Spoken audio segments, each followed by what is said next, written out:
Bismillahirrahmanirrahim. Assalamualaikum warahmatullahi wabarakatuh.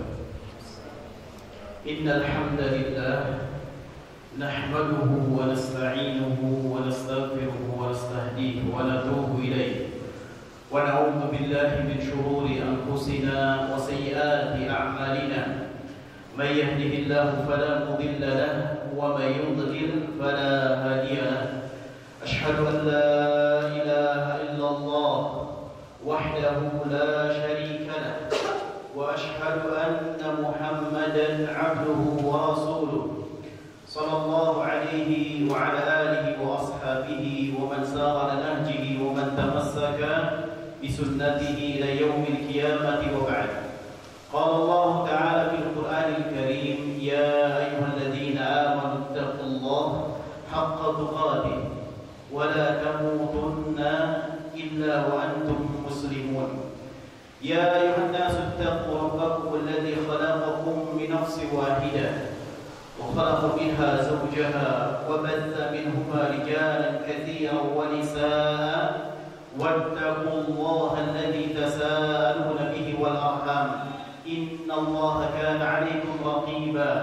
يا أيها الذين آمنوا اتقوا الله وقولوا قولا سديدا يصلح لكم أعمالكم ويغفر لكم ذنوبكم ومن يطع الله ورسوله فقد فاز فوزا عظيما. أما بعد، فإن أصدق الحديث كتاب الله وخير الهدي هدي محمد صلى الله عليه وسلم وشر الأمور محدثاتها فإن كل محدثة بدعة وكل بدعة ضلالة وكل ضلالة في النار. Hadirin yang semoga Allah selalu memuliakan kita semuanya. Alhamdulillah, pada siang ini Allah berikan pada kita nikmat yang tak terbatas, nikmat yang tak terhingga, yaitu nikmat kita bisa hadir di majelis-majelis ilmu dan juga nikmat taat dan nikmat kita melaksanakan juga kewajiban-kewajiban sebelumnya yang semoga Allah memberikan pada kita keistiqomahan di dalamnya, karena inilah nikmat yang paling hakiki yang telah Allah berikan pada kita. Nikmat iman, nikmat Islam, nikmat menjadi umatnya Nabi Muhammad, nikmat taat, nikmat istiqamah yang tidak akan ada bandingannya dan tidak ternilai harganya saking luar biasanya nikmat-nikmat tersebut Allah berikan pada kita. Salawat serta salam semoga selalu terlimpah pada Nabi kita Nabi Muhammad sallallahu alaihi wasallam, juga pada keluarga beliau, pada sahabat beliau, juga pada kita selaku umatnya yang senantiasa mengikuti beliau hingga Allah mewafatkan kita. Hadirin sekalian, semoga Allah merahmati kita semuanya. Insyaallah pada pembahasan kali ini adalah pembahasan yang berkaitan dengan masalah doa. Sebagaimana penjelasan pada pertemuan pertama, bahwasanya setiap manusia memang sering atau memiliki kebutuhan yang beragam, varian kebutuhan, varian keinginan yang tak berbatas. Terpenuhi A, ingin lagi B. Terpenuhi kebutuhan C, ingin lagi D. Tanpa batas keinginan, kebutuhan itu ada pada kita manusia. Tapi kadang ketika kita menginginkan sesuatu, kita membutuhkan sesuatu, kadang meminta pemenuhan kebutuhan tersebut tidak tepat kepada pihak yang diminta. Kadang kita minta kepada yang tidak mampu memenuhi permintaan kita, yaitu pada makhluk, pada manusia, atau pada yang lainnya. Padahal dengan kasih sayang Allah kepada kita, hamba-hambanya, Allah memerintahkan pada kita, karena Allah tahu kita makhluk-makhluknya itu memiliki banyak kebutuhan, memiliki banyak keinginan. Allah memerintahkan pada kita, jika ingin kebutuhan dan keinginan tersebut dipenuhi, mintalah kepada yang Maha Mampu untuk memenuhi dan mengabulkan semua permintaan dan keinginan kita tersebut. Bukankah kita mendengar sebuah hadis Nabi sallallahu alaihi wasallam, hadis dari Nu'man bin Bashir radhiyallahu anhu. Nu'man bin Bashir seorang sahabat Nabi sallallahu alaihi wasallam. Beliau adalah seorang sahabat yang lengkapnya adalah Nu'man bin Bashir bin Sa'ad bin Tha'labah. Beliau adalah seorang yang lahir di Madinah Al-Madani. Beliau termasuk dari Ansar, Al-Ansari Al-Madani yang masuk ke dalam suku Khazraj.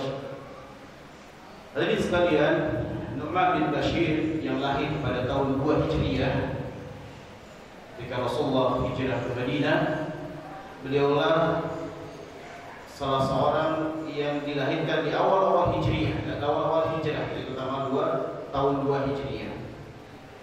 Umar bin Bashir radhiyallahu anhu, hadis dari Nu'man bin Bashir radhiyallahu anhu bahwasanya Rasulullah SAW bersabda, "Ad-du'a'u wal ibadah." Doa adalah ibadah. Tsumma qara'a, kemudian Rasulullah membaca, "Wa qala rabbukum ud'uni astajib lakum. Innal ladzina yastakbiruna 'an ibadati sayadkhuluna jahannama dakhirin."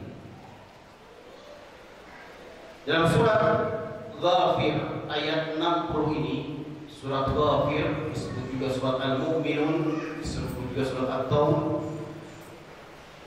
Di sini menerangkan kepada kita bahwasanya ketika tadi kita menginginkan sesuatu, kita ingin A, ingin B, kita perlu A, perlu B, dan lain sebagainya tanpa batas tersebut, maka Rasulullah menyuruh kepada kita agar memintanya hanya kepada Allah, karena Allah lah yang mampu untuk memenuhi semua permintaan hambanya. Maka dalam hadis ini dikatakan permohonan, permintaan seorang hamba yang diwakili dengan kata ad-du'a haruslah ditujukan hanya kepada Allah. Jika kita hanya meminta, ingin dikeluhkan kepada makhluk, tidak jadi ibadah. Tapi kalau ingin, perlu, butuh pada apa saja, jika kebutuhannya, keinginannya dimintakan kepada Allah, maka itu menjadi ibadah. Maka dikatakan dalam hadis, ad-du'a'u wal ibadah. Doa, permohonan adalah ibadah ketika dimintakan hanya kepada Allah. Dan kita pun yakin bahwasanya Rasulullah pun memberikan contoh pada kita. Rasulullah membacakan sebuah ayat dalam Quran surat Ghafir ayat 60 tadi, bahwasanya Rabb kalian berfirman, "Rabbukum ud'uni astajib lakum." Berdoalah hanya kepadaku, kata Allah, maka aku akan kabulkan permohonan kalian.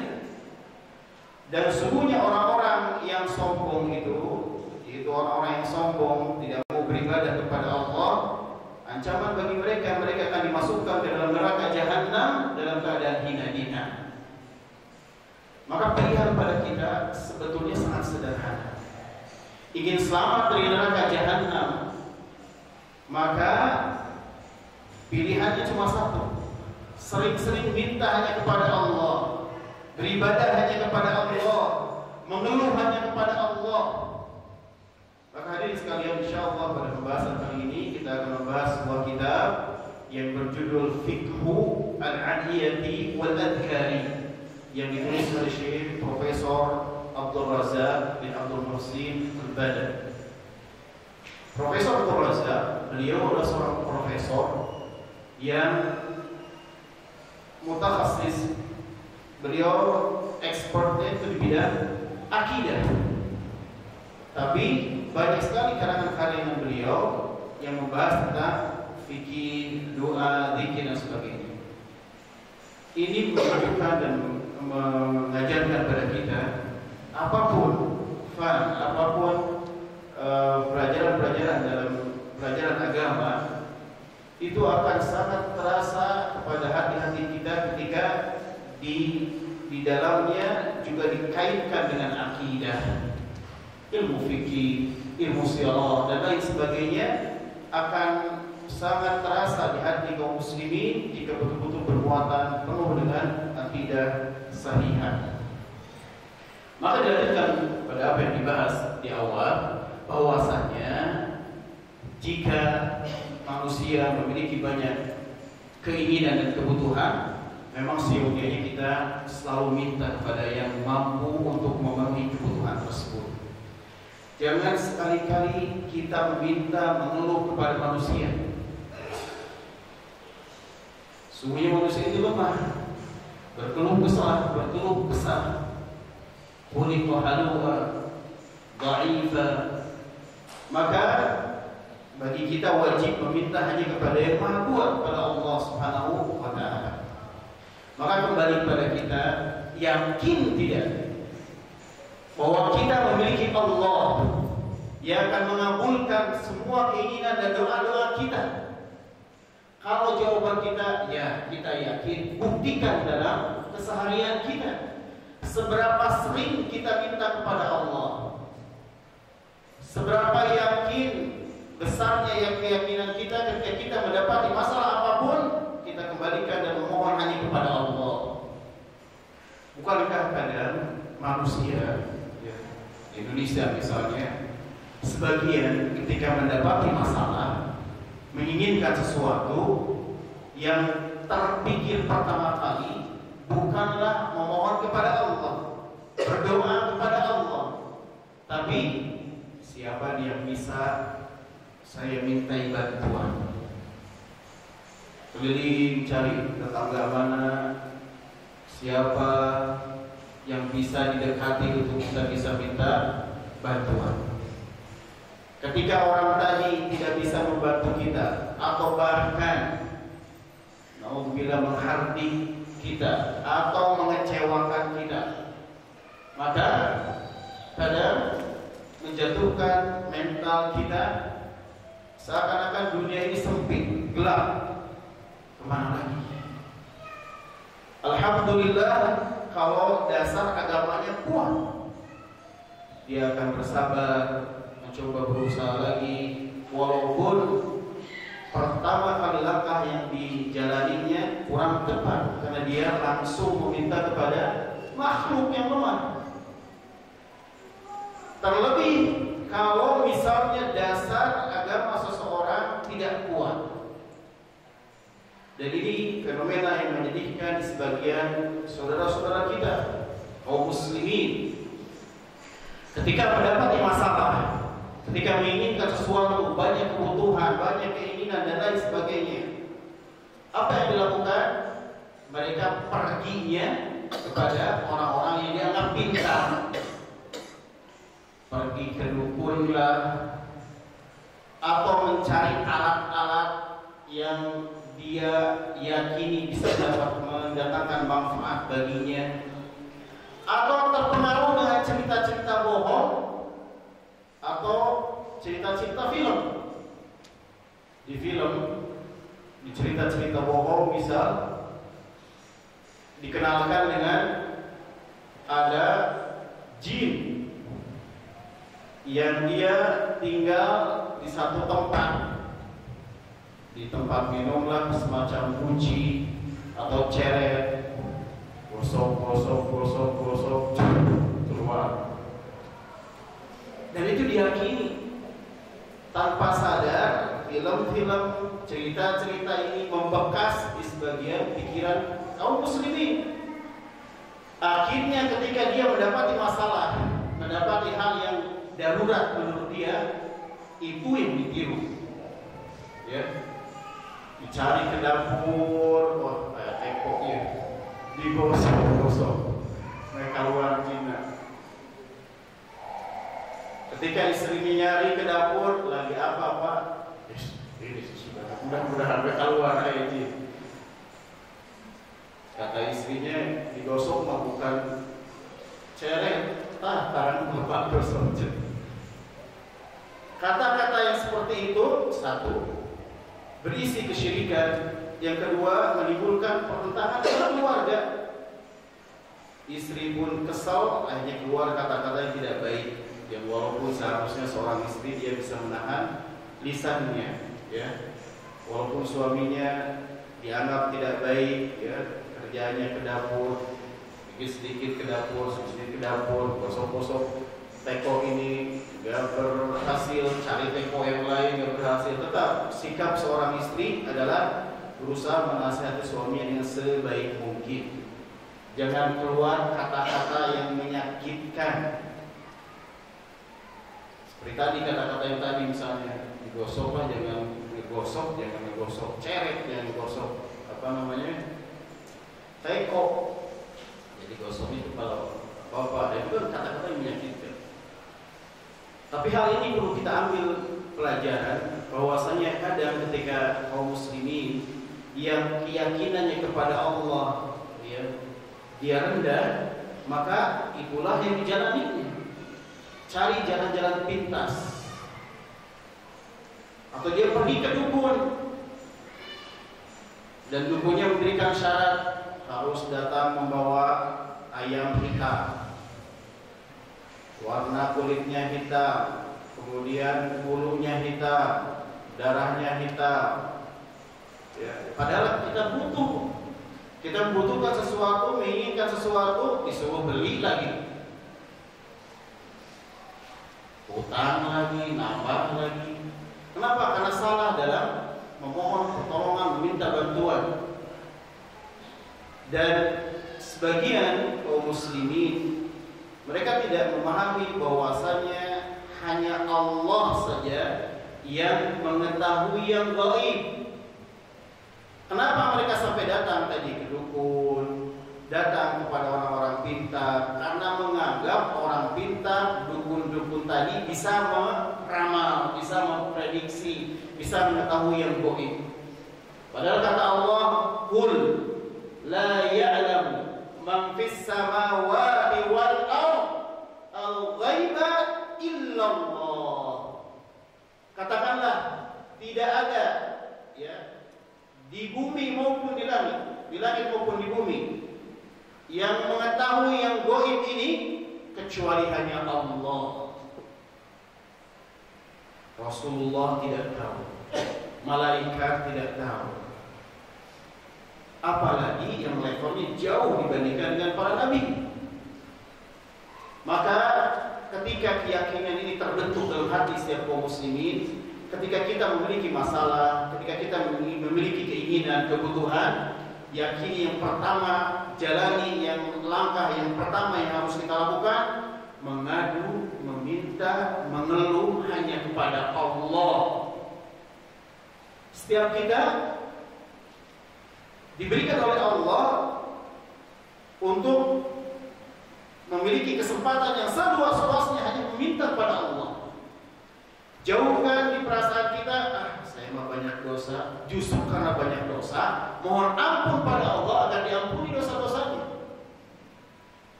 Jangan sekali-kali kita mohon minta kepada makhluk yang lemah. Setiap kita punya kesempatan, punya potensi untuk langsung minta pada Allah. Angkat tangan kita pada Allah. Dalam kitab ini, Fiqh Adhiyah wal Adhkar, beliau menukil salah satu perkataan ulama di antara Syekh Bakar Abu Zaid, salah satu cara berdoa adalah dengan cara mengangkat tangan kita sejajar dengan bahu kita. Bagian butul, yang bagian yang putihnya ini menghadap ke langit, yang tubuhnya itu ke bawah. Mohon kepada Allah, angkat tangan kita, jangan malu. Kita punya sesuatu, punya kebutuhan, punya keinginan, jangan malu-malu berdoa. Izin. Justru isim malu itu kalau kita bergantung kepada makhluk. Tapi justru Allah tadi mengatakan ud'uni astajib lakum. Langsung minta hanya kepadaku, Allah akan kabulkan. Pertanyaan besarnya adalah seberapa sering kita memohon pada Allah. Padahal kita setiap pagi sore kita selalu berdoa dengan zikir ya hayyu ya qayyum bi rahmatika astaghiitsu aslih li sya'ni kullahu wa la takilni ila nafsi tarfatain. Ya Allah, jangan sampai aku dibiarkan walaupun hanya sekejap mata saya dibiarkan oleh Allah. Tapi kita jarang minta pada Allah.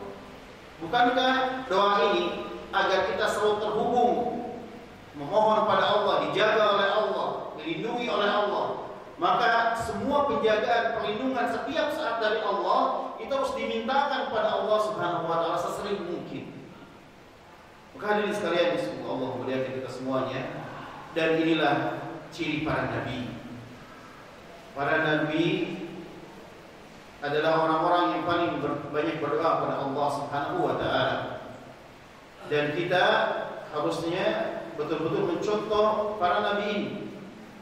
Mereka adalah khairul anam, sebaik-baiknya makhluk, yang mana mereka betul-betul mengetahui tentang keutamaan memohon, meminta hanya kepada Allah. Dikatakan dalam kitab ini, walihada kana anbiya'ullah wa rusuluhu a'zaman nasi tahqiqan lidu'ai wa qiyaman bihi fi ahwalihim kulliha wa syu'uniha jami'iha wa qad athna Allah 'alaihim bidzalika fil Qur'anil Karim wa dzakara jumlatan min adyabihim fi ahwalin muta'addidatin wa munasibatin mutanawwi'atin. Qala ta'ala fi wasfihim innahum kanu yusari'una fil khairati wa yad'unana raghaban wa rahaba wa kanu lana khashi'in. Kata beliau, penulis kitab ini Syekh Abdul Razak, dan inilah contoh terbaik bagi kita, para nabi dan para rasul. Mereka adalah a'dhamun nas, manusia-manusia yang paling mulia, yang mewujudkan seringnya berdoa kepada Allah. Katanya kita cinta pada nabi. Mana bentuk kecintaan pada nabi? Buktinya adalah kita sering mencontoh para nabi. Apa yang dicontohkan para nabi? Mereka sering berdoa pada Allah Subhanahu wa taala. Maka kalau betul-betul kita cinta pada para nabi, cinta pada Rasulullah, ikuti mereka, ikuti beliau sallallahu alaihi wasallam, dengan diantaranya sering berdoa kepada Allah Subhanahu wa taala. Fi ahwalihim kulliha, di semua keadaan minta pada Allah. Kemudian di dalam segala urusan juga kita minta hanya kepada Allah. Karena para nabi sering minta pada Allah, selalu minta pada Allah, Allah puji mereka, Allah sanjung mereka dengan seringnya mereka memohon kepada Allah. Karena manusia jika terus dia memohon pada Allah, berarti dia mengakui keagungan Allah, berarti dia betul-betul menghambakan dirinya hanya kepada Allah, berarti dia betul meyakini bahwa tidak ada kekuatan selain dari Allah yang mampu mengabulkan semua keinginan-keinginan dari hamba-hambanya. Kemudian juga jelaskan Allah memuji dan menyanjung para nabi. Mereka dikatakan innahum kanu yusari'una fil khairat. Ya, sungguhnya mereka adalah orang-orang yang bersegera dalam melakukan kebaikan. Jadi ciri dari orang-orang yang dipuji oleh Allah, yang disanjung oleh Allah, tidak menunda-nunda kebaikan. Segera dia melakukan kebaikan. apapun variannya. La tahqiranna minal ma'rufi syai'a. Jangan kita menganggap remeh sebuah kebaikan. Di pesantren ini kesempatan untuk bisa berbuat baik sangat terbuka lebar. Tanpa kita harus menghitung-hitung dengan apa yang diterima oleh kita. Kita bisa berbuat apa saja yang bisa kita lakukan dan kembalinya pahalanya kepada kita. Kemudian sungguhnya mereka adalah orang-orang yang bersegera berbuat kebaikan. Dan mereka yad'unana, mereka selalu memohon, berdoa kepada Allah raghaban wa rahaba. Raghaban wa rahaba, dengan harap dan cemas. Wa kanu lana khashi'in, mereka adalah orang-orang yang khusyuk dalam beribadah, berdoa kepada Allah Subhanahu wa taala. Maka hadirin sekalian, tersisa bagi kita adalah, bagi saya pribadi khususnya, bagi yang menyampaikan dan kita semuanya, mari kita introspeksi diri kita. Sampai umur kita setua ini, seberapa sering kita memohon kepada Allah untuk kebaikan kita pribadi, kebaikan keluarga kita, anak-anak kita, orang tua kita, saudara-saudara kita kaum muslimin. Kita evaluasi setiap kita, apakah kita pelit untuk berdoa kepada Allah, pelit untuk mendoakan kebaikan kepada orang tua kita, anak-anak kita, bahkan kepada kaum muslimin. Apabila hati setiap muslim dipenuhi dengan menginginkan kebaikan, maka yasrahu sadrah, akan lapang dadanya. Dia tidak akan disibukkan dengan hasad, iri, dengki, mengotak-atik kejelekan orang lain. Dia tidak akan, karena kesempatan untuk itu tidak akan datang, karena penuh hatinya dengan menginginkan kebaikan yang lahir dari kesempatan yang Allah berikan dari umur dan dari kesehatan yang ada padanya. Hadirin sekalian, semoga Allah memberikan kita semuanya. Inilah salah satu keutamaan doa yang seyogianya kita amalkan. Kalau misalnya kita belum hafal doa-doa berbahasa Arab, yang penting yang pertama adalah khusyuk dulu, berusaha untuk menghadirkan hati kita ketika berdoa. Contoh seperti yang pernah kami sampaikan pada kesempatan yang lalu, kita misal perlu pada sesuatu, perlu pada uang, perlu pada beras, perlu pada minyak, perlu pada jajan anak, perlu pada kesehatan keluarga, perlu pada kerukunan keluarga agar rukun antara keluarga, baik dengan tetangga, apa saja dari semua keinginan kita. Pertama yang harus terbersih dan terpikir oleh kita adalah dahulukan minta hanya kepada Allah. Allah Maha tahu yang terbaik jalan bagi kita dari pengabulan doa-doa kita. Kemudian hadirin sekalian, semoga Allah muliakan kita semuanya. Oleh karena itu, ketika seseorang berdoa kepada Allah, maka menunjukkan adanya betul-betul permohonan, ketergantungan hanya kepada Allah, dan idharu dhaqfi wal hajah ilaihi subhanahu.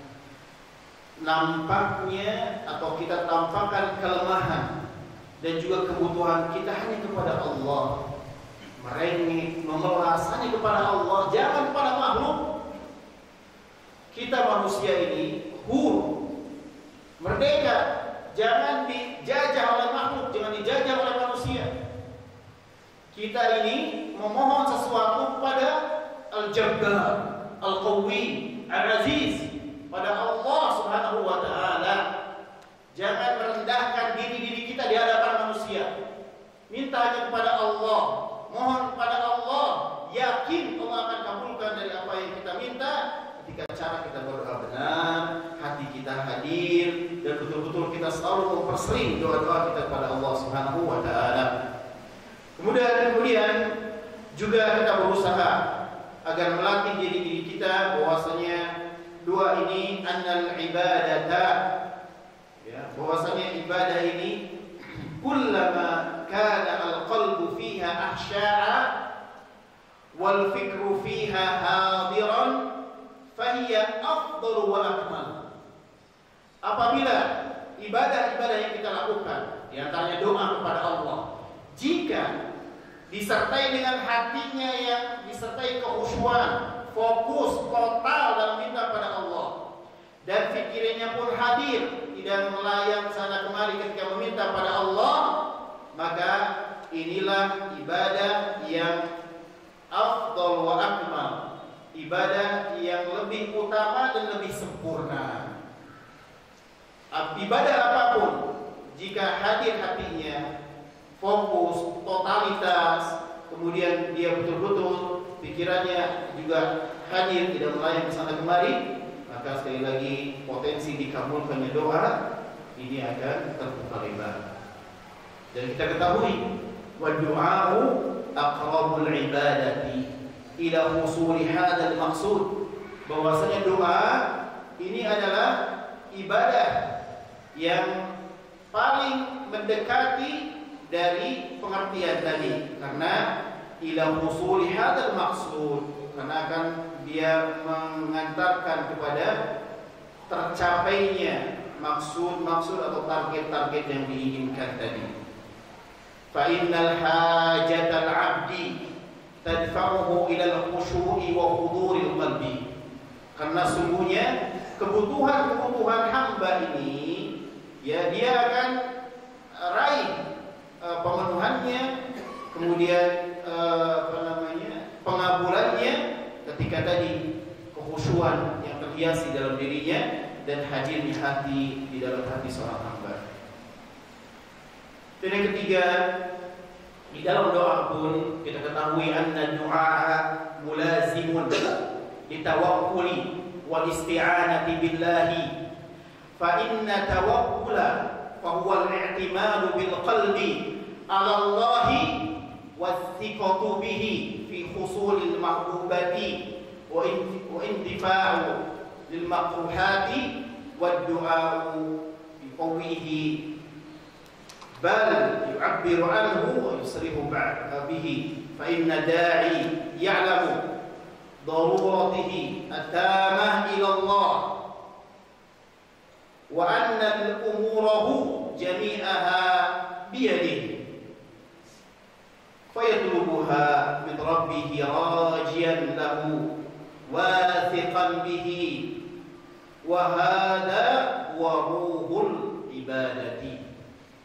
Hadirin sekalian, doa yang kita mintakan kepada Allah senantiasa, doa ini adalah sebagai juga tawakul seseorang kepada Allah Subhanahu wa taala, tawakalnya seseorang kepada Allah. Jadi seseorang berdoa disertai dengan tawakal dia kepada Allah, permohonan tolong dia kepada Allah, ini adalah sebuah rangkaian dari potensi terkabulnya doa seorang hamba. Karena kita ketahui bahwasanya yang disebut dengan tawakal adalah i'timad, bersandarnya hati kita hanya kepada Allah saja. Wathiqatu bihi, dan kita yakin pada Allah, dan kita yakin bahwasanya Allah akan berikan apa yang kita minta, dan Allah akan menjauhkan kita dari apa yang kita tidak sukai. Doa akan menguatkannya. Dan juga kita ketahui bahwasanya semua urusan ada di tangan Allah Subhanahu wa taala. Kita mohon kepada Allah, mengharapkan hanya dari Allah, dan kita ketahui sekali lagi bahwasanya doa adalah ruhnya dari ibadah, ruh intisari dari ibadah. Ini bisa dijelaskan oleh seorang ulama, ya, penjelasan ini beliau nukil, Syekh Muazzam nukil dari kitabnya Syekh Sa'di, gurunya Syekh Muhammad Shalih Al-Utsaimin, dalam kitabnya Majmu' Al-Fawaid. Hadirin sekalian, semoga Allah muliakan kita semuanya. Maka sekali lagi, mulai dari sekarang kita berusaha untuk memperbaiki ini saja dulu sebelum kita membahas yang lain, yaitu memperbaiki sesering apakah kita berdoa memohon pada Allah? Apakah kita jarang? Apakah kita sering? Maka kembali pada diri kita, introspeksi setiap diri kita, mohon pada Allah. Dan setiap kita punya keinginan, punya kebutuhan, minta pada Allah. Ingin jodoh, bisa minta pada Allah. Jadi carilah waktu terbaik, permohonan terbaik hanya kepada Allah. Saya lihat ada sebuah video, potongan video di depan Ka'bah yang di-share mungkin di media sosial. Ada orang yang berdoanya, ya Allah, purus. Kemudian sebelahnya ada yang ingetin, antum berdoa itu minta dulu tentang dimasukkan oleh Allah ke dalam surganya, jauhkan dari nerakanya. Baru yang lain-lain. Ya, insya Allah saya minta surga neraka, kemudian purus. Maksudnya apapun yang dia minta, hak dia untuk mohon pada Allah. Tapi memang harus ada skala prioritas. Dahulukan sesuatu yang paling mahal, sil'ah ghaliyah. Sesuatu yang paling mahal yaitu surganya Allah. Kita mohon kasih sayang Allah, rahmatnya sekali dengan rahmat dan kasih sayang Allah masukkan dalam surganya. Yang menyuruh kita meminta surga Allah.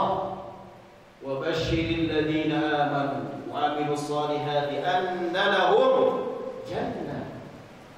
Dan berilah kabar gembira bagi orang-orang yang beriman dan orang yang beramal saleh, beriman dan dia beramal saleh, bahwasanya bagi mereka surga yang menjanjikan balasan bagi orang yang beriman dan beramal saleh adalah surga Allah. Maka kita mohon pada Allah, ini yang paling dahulu kita mohon ketika kita berdoa kepada Allah Subhanahu wa taala. Atau ada orang yang misalnya dia belum menikah, ya. Kadang dia bergumam itu mengatakan sesuatu di Sunda, bari ngalamun jol jodoh. Kalau hanya mengatakan jol jodoh, nggak salah itu perkataan. Pada siapa itu perkataan? Tapi kalau dimintanya kepada Allah, ya Allah, berikan kami kalau seorang perempuan suami nanti yang saleh, yang diharapkan, yang diinginkan di dalam pikiran dia, keinginan dia, minta kepada Allah, insya Allah akan didatangkan. Demikian juga dengan seorang laki-laki, dan caranya pun benar mencarinya. Maka sekali lagi, apapun yang diminta kepada Allah akan menenangkan hati seseorang, akan juga menjadikan kita lebih tenang karena kita sedang menyusuri jalan yang dipenuhi dengan keyakinan. Maka hadirin sekalian, semoga Allah mudahkan kita semuanya. Mungkin itu saja dulu untuk pengantar tentang keutamaan doa. Adapun tentang bahasan doa-doa, ya, contoh misalnya nanti insya Allah kita akan bahas tentang doa dari mulai mau tidur atau doa mau tidur dulu deh. Kita bahas tentang doa mau tidur. Di sini dibahas halaman 66. Beliau menjelaskan tentang sebuah doa, idza arada ayyanama qal bismika Allahumma amutu wa ahya. Kemudian beliau jelaskan secara panjang lebar muatan dalam doa ini. Contoh misal bismika Allahumma, ay bismika ya Allah, wal ba'u al-isti'anah wal ma'na ana musta'inan bika. Ya Allah, aku memohon pertolongan dengan saya akan tidur ini. Ya Allah, selalu semua rentetan, semua untaian dari kehidupan kita selalu minta pada Allah, jangan sampai kita dibiarkan oleh Allah walaupun hanya sekejap saja. Jadi ini nasihat buat kami pribadi, khususnya kita semuanya. Mungkin kita diuji dengan banyak masalah, diuji dengan merasa berat dalam menghadapi kehidupan ini, terasa hati kita, dada kita sempit karena mungkin kita jauh dari Allah. Salah satu ciri kita jauh dari Allah, kita jarang berdoa minta kepada Allah. Padahal kata Allah, man lam yas'alillah pada Rasulullah, man lam yas'alillah yaghdab alaih. Siapa yang jarang minta kepada Allah, maka Allah akan murka, akan marah kepada orang yang jarang berdoa tadi. Karena dengan dia jarang berdoa, seakan-akan dia tidak membutuhkan Allah, seakan-akan dia mampu untuk menyelesaikan semua hal oleh dirinya yang serba lemah ini. Maka ketika seseorang selalu memohon pada Allah, menunjukkan ketawaduan dia, kerendah hatian dia, bahwasanya dia seorang hamba yang lemah, dia membutuhkan pada yang Maha Kuat, Al-Qawi, Allah Subhanahu wa Ta'ala, yang mana ketika dia memohon terus pada Allah, Allah sayang kepadanya, Allah berikan pahala kepadanya, karena dia telah menghambakan dengan penghambaan yang sesungguh-sungguhnya kepada Allah Subhanahu wa Ta'ala. Semoga sekali lagi Allah berikan kepada kita keistiqomahan agar kita selalu kembali kepada Allah, berdoa kepada Allah, beribadah kepada Allah, dan nikmati semua ibadah dengan penghayatan, dengan fokus hadirnya hati dan pikiran kita. Walaupun itu amal-amal sederhana, bikin bisa astagfirullah, astagfirullah, astagfirullah. Tapi hadir hati kita butuh mohon pada Allah atas semua kesalahan kita. Ketika kita membaca lagi istighfar, kita bertekad jangan sampai saya terjatuh lagi dalam kemaksiatan, jatuh lagi ke dalam dosa, berusaha kuat. Kemudian ketika kita memohon pada Allah, ya Allah, hari ini saya tidak punya apa-apa. Mohon pada Allah seperti pertemuan yang dulu. Allahumma inni as'aluka bi anna laka Allahumma inni as'aluka min fadlika wa rahmatik fa innahu la yamlikuha illa anta. Kita mohon hadirkan ketika kita enggak punya apa-apa, hadirkan doa itu dalam hati kita, khusyuk mintanya pada Allah. Jangan sampai kita doa itu tapi baru doa clear. Allahumma inni as'aluka, karena udah datang ke trompator. Tapi kita berdoa dulu dengan khusyuk. Allahumma inni as'aluka, Allahumma inni as'aluka min fadlika wa rahmatika fa innahu la yamlikuha illa anta. Baik, itu mungkin yang bisa saya sampaikan. Mohon maaf saya kekurangan. Waktu yang tersisa mungkin 1 menit atau 2 menit. Seperti biasa, kuis buat karyawan. Apa inti dari apa yang disampaikan tadi? Satu kata atau 2 kata berhadiah insyaallah. Harus bagaimana kita? Kudu kumaha urang teh? Cung. Ayo foto. Foto.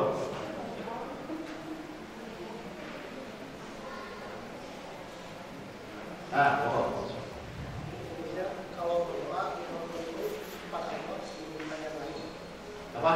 Kalau berdoa dan dulu pada Allah sebelum ditanya lagi.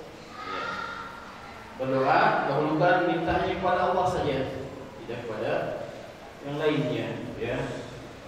Ada lagi? Pak, silakan. Lihat. Yang lain, ayo. Sok, jangan malu-malu. Dan tanah ilmu mustahil wal mustaqbil. Gak akan bisa dapat sesuatu yang menambah ilmu kita kalau kita malu-malu atau kita sombong gak ngerti. Nah, disini karena mungkin banyak pemalunya. Ayo yang kedua.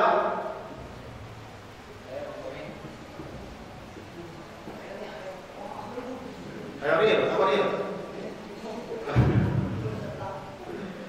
Ayo siapa boleh? So, kalau ada yang satu aja yang mewakili, satu aja. Ada hadiah, boleh bagi-bagi. Nih.